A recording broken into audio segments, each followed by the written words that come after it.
po ang, punong tagapagsalita. Ha? Magaling kayo lahat.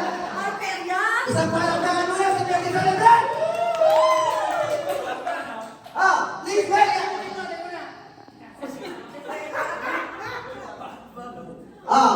Ito po ang kanyang mensahe. Tinatawag po sa gitna si Mr. Geraldo John Boy Acosta!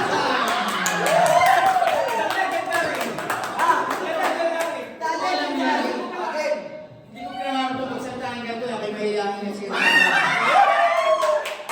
Pero dahil dito, ako'y sasabihin ko muna sa loob ko. Yan! Sobrang pasalamat. Oo, sobrang pasalamat ko sa aking mga bayaw, mahipag, kapatid. Pero mas lalo higit sa aking mga pamangkin. Kasi nung mas dito, meron ako siyempre. Nahihiya ako sa mga pamangkin ko dahil kami. Na-celebrate ko na ang birthday ko kami magkakapatid. Hindi pagkatayo ko, na-celebrate natin sila kasama. Eh siyempre, nahihiya ako sa asawa ko, wala na namang trabaho. Sabi ko, sa kapag ako'y naipot tayo, success natin ang kasama ng babae natin. Pero ito, sila mo lang nag-ano dito, na-organize. Sila lahat, sila magkakasabwat.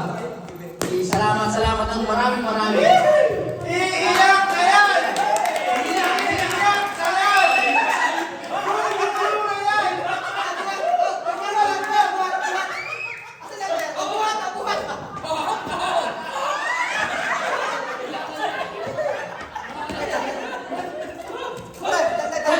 Basta salamat ng marami sa inyo.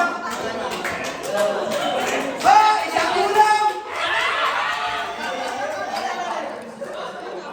May sabi ka ba? Gusto ka naman? Sige. Sabay tayo ha? Bati mo tayo, bati mo!